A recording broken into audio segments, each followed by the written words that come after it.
ada contoh perhitungan ya, misalkan di sini diketahui momen negatifnya setara dengan 29,227 kN, momen positifnya 150 kN, mutu betonnya 22,8 MPa, FY-nya 400, tulang pokoknya 19, lengkangnya pakai diameter 10, modulus bajanya diasumsikan 200.000 MPa dengan regangan besar betonnya setara dengan 0,003 dan selimut betonnya adalah 40 mm.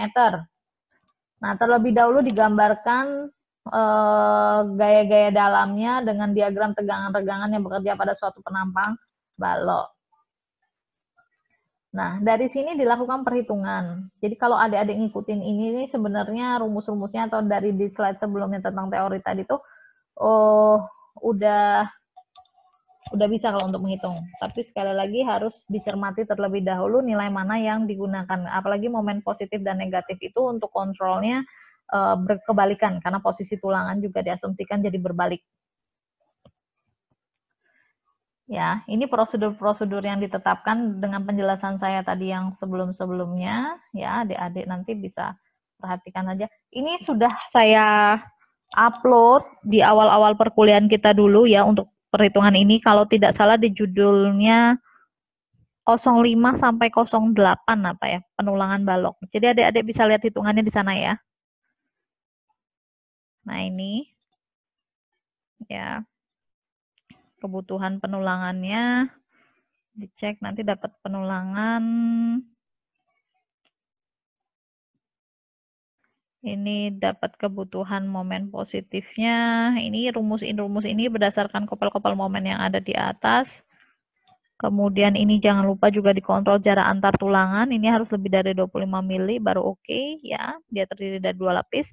Jangan terlalu banyak lapisan tulangannya, nanti tulangan yang jauh dari tarik betonnya, ini kan tarik beton berada di serat atas nih, tulangan yang jauh dari tarik betonnya itu nggak akan leleh, malah nilai pi-nya juga tidak akan menyentuh 0,00 epsilon t-nya tidak akan sampai 0,005, sehingga nilai pi-nya pasti kurang dari 0,9, malah berakibat dia over reinforce. Jadi usahakan tidak lebih dari 2 lapis tulangan ya. Penampangnya bisa dibesarkan sedikit. Kemudian ini dihitung, lihat hitungannya, ini bisa diperoleh, adik-adik bisa mempelajarinya. Jangan lupa dikontrol epsilon t-nya tadi. Ya, apakah dia sudah leleh atau belum ya? Apakah dia asumsinya nanti sesuai dengan pi-nya 0,9 atau tidak? Ya. Ini sudah.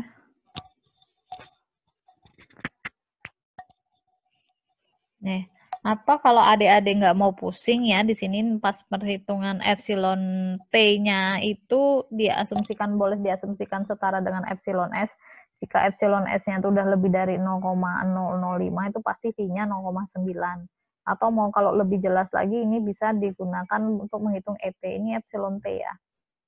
Epsilon t yang bisa digunakan untuk menghitung nilai P. Nah, sampai sini harus dihitung ya, bahwa di sini itu udah aman, bahwa tulangan ini kan tadi tulangan momen negatif yang diperlukan kan 150 kN. Setelah dikasih tulangan ternyata kapasitasnya menjadi 161. Ini artinya apa? VMN itu lebih dari MU, benar ya. Jadi yang diberikan itu lebih besar daripada yang dibutuhkan. Kemudian dikontrol lagi terhadap syarat bahwa momen ini yang kapasitas momen positif yang tulangannya sudah terpasang itu harus lebih dari 50%-nya momen negatif kapasitasnya. Nah, ini juga harus sama. Nah, ini adalah tahapan desain. Suatu ketika adik-adik akan diminta untuk mengkontrol, misalkan kalau di proyek kan ini misalkan desainnya tadi kan pakai tulangan diameter 19, tapi suatu ketika di lapangan itu diameter 19-nya nggak ada, adanya diameter 16 misalkan seperti itu. Maka berapa sih kalau pakai diameter 16 tulangan tariknya tuh harus pakai berapa, tulangan desaknya juga harus pakai berapa, sengkangnya harus pakai berapa. Adik-adik bisa menggunakan analisis ya, prinsip analisis, di mana ini belum, ini slide saya yang baru belum saya lengkapi ya. Dimana kalau untuk analisis itu adik-adik cukup menggunakan persamaan di kontrol momen. Ya, di kontrol momennya.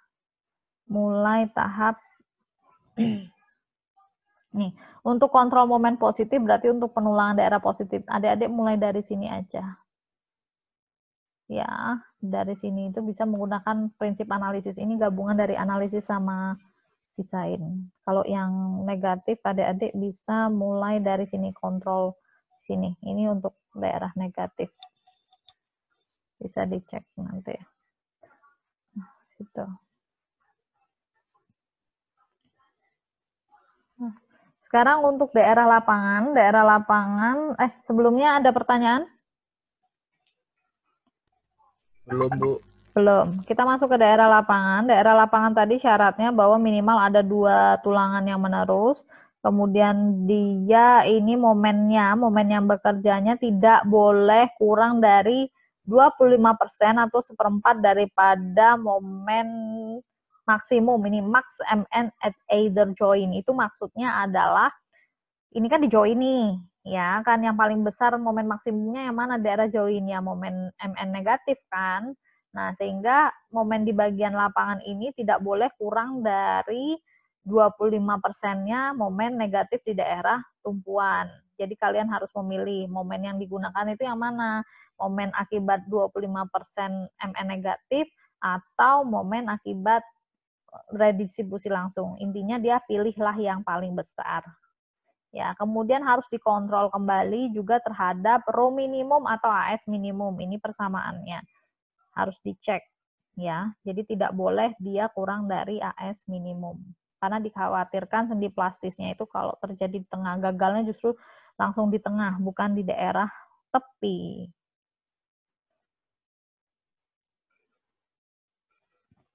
Nah, menurut SNI 2847/2013 pasal 10.3.5, balok tersebut harus didesain sehingga pada saat kekuatan nominal mencapai lebih dari 0,004, jadi di SNI itu menyatakan yang namanya penampang lentur, entah itu balok ataupun kolom, berarti dia minimal nilai epsilon T-nya itu adalah 0,004. Dia nggak boleh kurang dari 0,004. Karena dia akan berperilaku sebagai overenforce ya, di SN itu sudah ditetapkan seperti itu ya. Jadi jangan diganggu gugat lagi karena itu sudah faktor yang paling aman yang ditentukan oleh code. Nah, batasan ini setara dengan batasan AS max, yaitu AS max itu adalah 0,75 AS balance ya. Hal ini dimaksudkan agar desainnya itu memang tidak overenforce atau bersifat under reinforce atau harus dikategorikan patah tarik. Nah, selain itu agar diperoleh faktor reduksi yang tidak terlalu kecil atau kurang dari 0,8.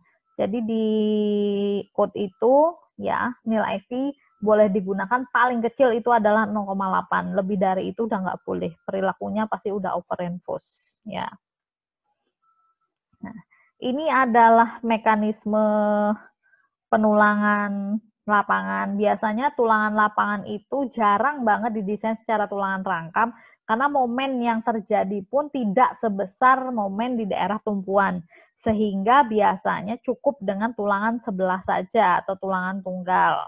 Ya, sambil dicek nanti sama adik-adik MU per P, momen hasil analisis redistribusi atau momen dari seperempat M negatif tadi, mana yang paling besar dibagikan dengan nilai V-nya, apakah dia kurang atau lebih besar daripada momen nominal penampang. MN itu kan momen kapasitas penampang. Kalau momennya hasil analisa struktur lebih kecil daripada momen penampang, ya, berarti cukup dengan tulangan tunggal saja. Nah, tapi jika momen hasil analisa strukturnya lebih besar daripada momen kapasitas penampang, ya berarti harus didesain secara tulangan rangkap. Tapi ini jarang terjadi ya. Kalaupun terjadi itu biasanya di daerah wilayah gempa yang tinggi, daerah Palu, Padang, Aceh itu yang earthquake dominated ya, atau bangunannya juga didesain sangat tinggi, lebih dari 10 lantai. Itu tulangan lapangan di daerah lantai 1 sampai dengan lantai 4, misalkan ketinggiannya sampai 15 lantai, itu biasanya 1 sampai 5 itu masih dimungkinkan tulangan lapangannya menggunakan tulangan rangkap. Atau pada saat didesain ternyata dia kurang dari 15 lantai, 10 atau 8 lantai, tapi bentangan antar kolomnya panjang-panjang ya. Nah, itu bisa saja terjadi momen lapangannya ya, kebutuhan analisa strukturnya jauh lebih besar daripada kapasitas penampang yang dibutuhkan, sehingga dia bisa digunakan tulangan rangkap. Nah, untuk tata cara perhitungannya adik-adik bisa langsung lihat di materi beton 1, atau nanti pada saat asistensi bisa ditanyakan ke asistennya ya. Ini tulangan tunggal yang di beton 1 waktu tempo lalu, semester yang lalu. Oke, mungkin ini contohnya desain tulangannya, tapi ini secara rangkap, tapi pada prinsipnya itu sama ya, seperti tulangan tumpuan. Nanti bisa disimak aja, nanti filenya ini sudah ada sebenarnya di awal-awal kuliah, ini cuma tampilannya aja yang saya perbaiki. Kemudian ada perencanaan tulangan susut. Untuk tulangan susut itu yang mana sih tulangan susut? Tulangan susut itu diletakkan di badan balok. Nah, jadi perhitungannya, jadi jika balokmu strukturnya agak langsing, tadi di luar batasan syarat balok, ya kaidah-kaidah balok dikategorikan langsing, maka kalau ditemukan ada tulangan di pinggang ini juga bisa akibat torsi ya. Tapi di sini diasumsikan bahwa penampang balokmu itu yang normal. Cuma kenapa sih dia dikasih tulangan di pinggang ini? Nah, tulangan di pinggang ini itu untuk meminimalisir terjadinya susut atau rangka yang terjadi pada beton. Jadi beton itu kan karena umur itu bisa terjadi rangka atau susut. Jadi dia klip ya, atau adik-adik istilahnya dia tuh kayak mengkeret gitu, tapi kan nggak terlalu kelihatan. Cuman itu mempengaruhi luasan penampang nantinya. Jadi dia bisa terjadi puntir nanti, atau dia terlalu kropos nanti bagian tengahnya ya. Lama-lama dia tuh kayak mengkeret. Karena apa? Karena air yang kan pada saat pembuatan beton itu kan ada air. Nah, airnya itu seiring dengan waktu kan lama-lama menghilang, sehingga dia akan meninggalkan void-void ya, seperti itu. Sehingga bisa berakibatkan kekakuan struktur beton bertulangnya berkurang. Nah, untuk mengantisipasi itu bisa digunakan ini penulangan di bagian badan, atau pada saat didesain secara SRPMK itu dimungkinkan untuk meminimalisir adanya syarat bahwa di SNI itu jarak bersih antar tulangan ya itu tidak boleh kurang dari 350 mili atau 35 cm, sehingga di sini harus ada penulangan-penulangan untuk memperkaku ya, untuk mengakukan.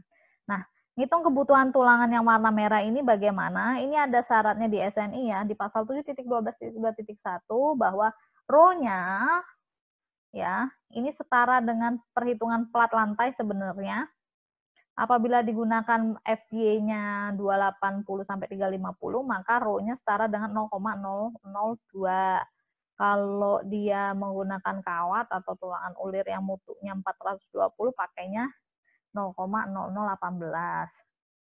Tapi kalau lebih dari 420, maka nilai rho-nya pakai rumus yang di bawah. Ya, rho itu adalah perbandingan luas tulangan dibagi dengan luas penampang. Nah, ini adik-adik perlu memperhitungkannya ya.